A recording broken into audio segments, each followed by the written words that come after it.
Bonsoir à toutes, bonsoir à tous, j'espère que vous allez tous très bien, en tout cas moi ça va super bien.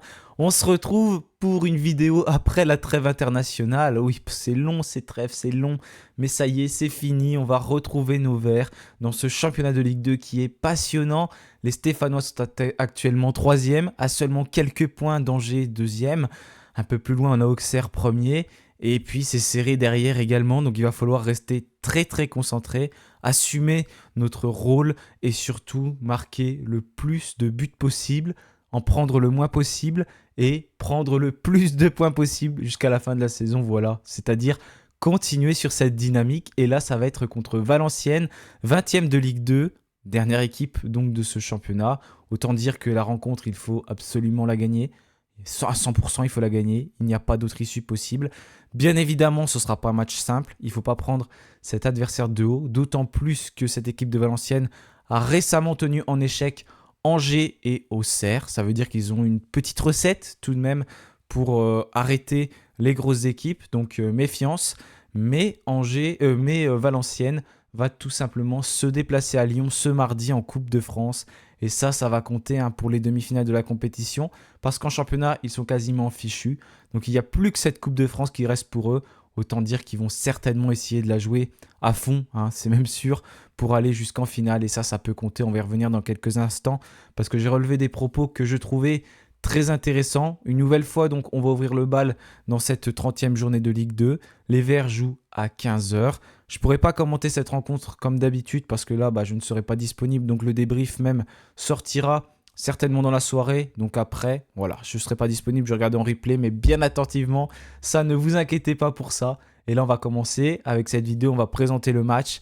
Et déjà, l'introduction avec la nouvelle introduction créée par DX que vous retrouvez sur les débriefs avec moi. Donc encore une fois, merci à lui. Vous pouvez lui dire bravo en commentaire parce que je pense que ce générique va vous plaire. Vous l'avez peut-être déjà vu et franchement, il est top. Donc, on va pas laisser plus longtemps ce générique caché et je vais le faire apparaître tout de suite.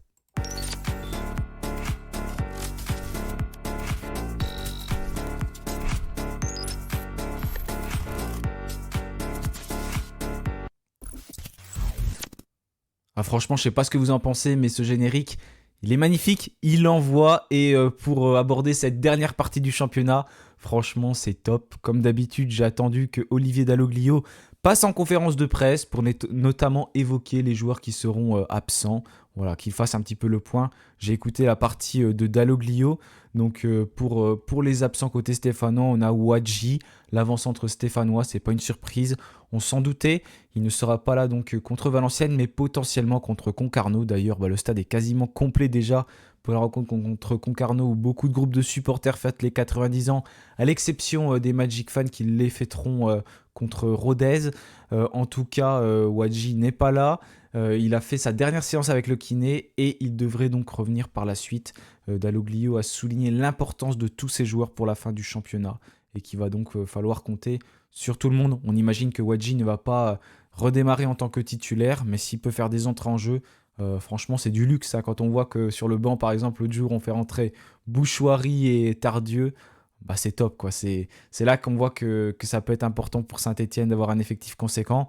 Au contraire du poste de latéral droit où là, attention, Denis Sapia ne sera pas encore là. Il y en a pour quelques semaines. On le verra peut-être d'ici la fin de la saison. Il en avait pour 6 semaines environ. Ça a peut-être évolué ce qui a été dit. En tout cas, c'était les chiffres annoncés touchés au niveau des ischio-jambiers. Et là, par contre, on n'a pas grand monde. Heureusement que Masson est capable de jouer à droite, mais s'il y a un pépin, un carton, etc., d'autant plus je crois qu'il est sous la menace, Masson, et derrière, on n'aura personne à droite. Il va falloir aller chercher des jeunes dans la réserve. C'est un petit peu la lacune de Saint-Etienne, le talon d'Achille de cette fin de saison, ce poste de latéral droit. Donc voilà, sinon pas grand-chose à signaler. J'imagine que Lamine Fomba est disponible. Mathieu Cafaro, pas de problème pour lui non plus. Dalloglio a évoqué qu'il est sorti à temps contre Bastia. D'ailleurs, je vais vous lire les propos de Dalloglio, quelques petits propos qu'il a évoqués.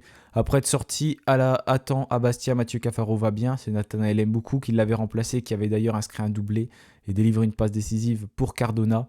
Il a fait une semaine complète avec le groupe de son côté. Wadji a effectué sa dernière séance avec les kinés ce matin.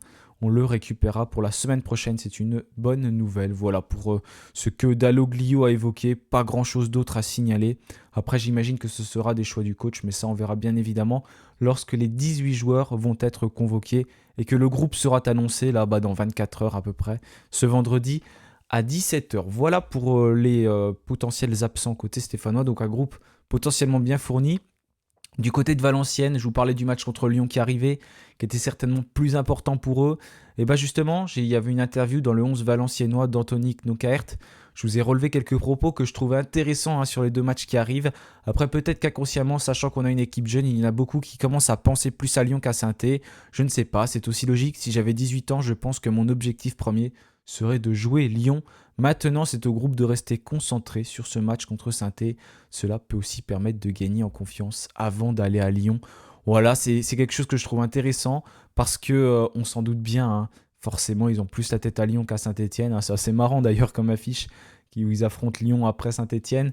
Mais voilà, c'est la demi-finale de la Coupe de France. En Ligue 2, ils sont quasiment fichus. Ils ne jouent plus rien, les Valenciennois. Il y a un match qui arrive donc 2 jours après, parce que c'est le mardi soir, ils jouent le samedi, ils vont faire attention pour ne pas se blesser. Et puis même, de toute façon, quand on a fait des efforts un samedi, eh ben, le mardi, on peut le ressentir, surtout quand on n'a pas l'habitude. Hein. Ce n'est pas des équipes qui jouent la Ligue des Champions, donc ce n'est pas des équipes qui ont l'habitude d'enchaîner les matchs comme ça. Surtout la Coupe de France, c'était souvent le week-end. Donc voilà, on peut imaginer que certains joueurs ne vont pas être à fond, ce qui est tout à fait logique et ce qui est une aubaine un petit peu pour nous. Mais bien évidemment, il ne va pas falloir les prendre de haut.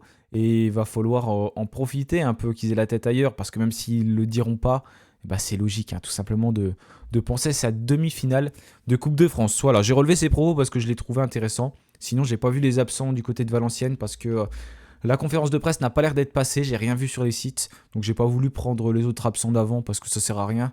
C'était il y a 2 semaines. Donc j'ai laissé comme ça. Justement, pour en revenir à cet état de forme de Valenciennes, bah, il n'est pas top, hein, mis à part la Coupe de France où ils ont réussi à gagner à Rouen, hein, après une séance de tir au but. Non, c'était de prolongation, je ne sais plus comment ça s'est passé, ça devait être les prolongations. Et ben sinon, le reste, c'est pas top du tout pour... Non, c'était les tirs au but, je crois, parce que je me souviens d'une bouteille d'eau qui avait été jetée, donc je ne sais pas quel score est marqué. Bref, il me semble que c'était les tirs au but. Les derniers matchs, donc ils ont perdu à Guingamp, ils ont fait match nul contre Angers et contre Auxerre, donc ça c'est plutôt paradoxalement des résultats positifs, hein. Les 2 premières équipes de ce championnat, si tu arrives à faire match nul contre elles, c'est vraiment très intéressant. Ça me faisait un peu peur de voir ça, un match nul contre Angers, contre Auxerre, et là je vois que Guingamp a réussi à en mettre 3, donc ça m'a un petit peu rassuré là avant, je vous avoue. Mais voilà, de toute façon il faut se méfier bien évidemment de tout le monde. Au niveau de la composition, ouais, c'est un peu bizarre, hein. Un coup c'est 4-2-3-1, 3-4-3. Bon, il y a pas mal d'autres dispositifs, je ne sais pas tous marqués, mais c'est assez changeant. Le coach valenciennois a du mal à trouver qui joue où. Donc on va voir. Et Valenciennes, vous voyez, qui est quasiment condamné avec 17 points. Ils ont 16 points de retard sur Bastia. Il reste 27 points à prendre. Donc quasiment dans 2-3 matchs, ils sont assurés de descendre en Ligue 2, en National, et quasiment même assurés de terminer dernier de ce championnat. S'il y a vraiment une équipe qui est hors course, c'est bien ces Valenciennois. Rendez-vous compte, ils n'ont gagné que 2 matchs depuis le début de la saison. Là, je suis en train de le découvrir en même temps que vous. Donc c'est assez surprenant. 11 matchs nuls, 16 défaites. Dans ces matchs nuls, il y a celui à Saint-Étienne. J'y étais à ce match, et je m'en souviens bien, c'était très nul. Il y a eu 0-0. Pouah, c'était pas du tout le meilleur match que j'ai vu à Saint-Étienne. Il y avait une parade de l'Arseneur à souligner. D'ailleurs, l'Arseneur qui va encore retrouver Valenciennes, son ancienne équipe. Donc voilà, pour ces Valenciennois, hein, pas grand-chose à signaler. Dalloglio a dit qu'il fallait se méfier, bien évidemment. C'est logique, comme toutes les équipes. Leur meilleur buteur, il n'a que 4 buts. C'est paradoxal hein, par rapport à Auxerre, quand on voyait qu'il y en avait au moins 3 ou 4 qui étaient au-dessus des 6-7 buts. Là, c'est Boutoutaou qui a 4 buts. Et sinon, le deuxième meilleur buteur en a seulement 2. Donc voilà, une équipe valenciennoise qui est en grande difficulté. La pire attaque de ce championnat avec 17 buts marqués. La pire défense avec 40 buts encaissés. Il y a beaucoup d'équipes à 40. Là, je suis en train de voir avec là, Dunkerque, Concarneau, Annecy, Valenciennes. Peut-être qu'il y a d'autres équipes. Et sinon, bah forcément, hein, s'il n'y a pas un grand buteur, il n'y a pas un grand passeur. Et cette équipe de Valenciennes qui a vraiment tendance à subir. Et c'est une situation très compliquée. Hein. C'est dommage, une grande ville comme ça avec un grand stade. Et on les voit couler comme ça. Un club qui a été aussi pendant longtemps en Ligue 1. Et là, on va sans doute les voir en National l'année prochaine. Ça fait un moment que ça leur pend au nez. Et là, ça peut bien arriver et ça va même quasiment arriver à la fin de la saison. Voilà pour Valenciennes. J'ai pas grand chose à rajouter sur cette équipe. On va tout de suite passer aux Stéphanois parce que c'est quand même l'équipe qui nous intéresse le plus. On est sur une très très belle dynamique, ça fait plaisir, hein. On ne perd plus depuis 6 matchs, on ne prend presque plus de buts, hein. Regardez, la dernière fois qu'on a pris un but c'était contre Annecy, aucun but encaissé sur les 3 derniers matchs, et contre Annecy c'était même un penalty. On a fait un festival contre Bastia en s'imposant 4-0, même si tout n'a pas été simple, mais on a été vraiment vraiment réaliste. C'est jamais facile de gagner en Corse et on l'a fait, donc ça c'est top avant la trêve internationale. Cette victoire contre Auxerre, contre le Paris FC. Il y a du mieux, on voit un groupe qui vit bien, un groupe qui est content. D'ailleurs, les supporters ont pu rencontrer les joueurs à l'hôtel de ville ce mercredi. Donc ça, c'était un moment sympa où ils ont vu pas mal de monde. Donc c'était top. Il y avait eu même une séance qui avait été ouverte au public, aux abonnés 12e homme, je crois, au stade Geoffroy Guichard très récemment, là, il y a une semaine à peu près. Donc il y a des petits moments sympas. On sent un collectif qui vit bien. Voilà, tout le monde est ensemble. Regardez le parcage qui est plein quasiment. On va avoir aussi le stade qui va être plein contre Concarneau. Donc il faut vraiment s'aider de ses supporters. On en avait parlé en live l'autre jour. Et bien, il faut faire qu'un, que tout le monde soit ensemble et ça va être vraiment un atout. Continuer sur cette dynamique et surtout assumer notre statut, ce qu'on est capable de faire. Là, j'ai oublié de mettre le nombre de points de Saint-Étienne, mais c'est pas grave. Voilà, on est bien classé juste derrière Angers. On a égalité de points, je crois, de mémoire avec Laval. Et puis, on doit être à 2 points d'Angers, si je dis pas de bêtises. Je vais regarder en même temps, comme ça va me permettre de vous dire le classement. Donc, Saint-Étienne est 3e. C'est Auxerre qui domine. 55 points pour Auxerre, 50 pour Angers, 48 pour les Verts, 48 pour Laval, 43 pour Rodez. Même si on s'incline, ce qu'il ne faudra jamais faire contre Valenciennes, eh ben, on resterait au moins 4e du championnat, donc ça c'est une bonne nouvelle. Et si on s'impose, on peut potentiellement basculer et puis passer 2e de ce championnat devant Angers. Mais bien évidemment, il y a des autres rencontres à surveiller. Ces rencontres, Angers qui va affronter Concarneau, on a Auxerre qui va affronter Ajaccio, ça ce sera ce lundi à 20h45. Voilà pour les rencontres qui arrivent. Vous voyez avec Cardona en forme qui est déjà 5 buts et 2e meilleur buteur du club, alors qu'il est arrivé au mois de janvier. Là, il est sur une forme étincelante, 5 buts lors des 5 derniers matchs, avec le 4-1-4-1 de Dalloglio. Mais quel effectif, quel dispositif! Et bah là, pour moi, la réponse, elle est assez simple.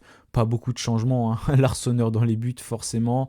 Masson à droite, Petro à gauche, Nadé Batubinsika dans l'axe. C'est peut-être encore une fois l'endroit où on peut se poser des questions. Est-ce que ce sera Briançon, Nadé, Batubinsika? On ne sait jamais trop. Mais ces derniers temps, il laisse plutôt Nadé Batubinsika, donc je reste comme ça. Chambaud, Monconduit, Mouefek, Cardona, Sissoko et Cafaro, c'est quasiment devenu du classique maintenant à Saint-Étienne. Donc on devrait avoir ce 11-là. N'hésitez pas à me dire d'ailleurs si vous avez une autre idée, si vous voyez d'autres joueurs titulaires. Mais au vu de ce qu'on voit lors de ces dernières rencontres, j'imagine que Olivier Dalloglio ne va faire que remettre les joueurs qu'il met d'habitude. D'autant plus que là, il y a eu 2 semaines, il y avait une interview de Cardona sur France Bleu qui disait que ça lui avait fait du bien. D'ailleurs, cette coupure, d'ailleurs, il y avait son père qui avait appelé, c'était assez drôle pour savoir s'il allait prolonger. Et il ne sait pas encore, mais en tout cas, il se sent bien à Saint-Étienne d'après ce que je sais.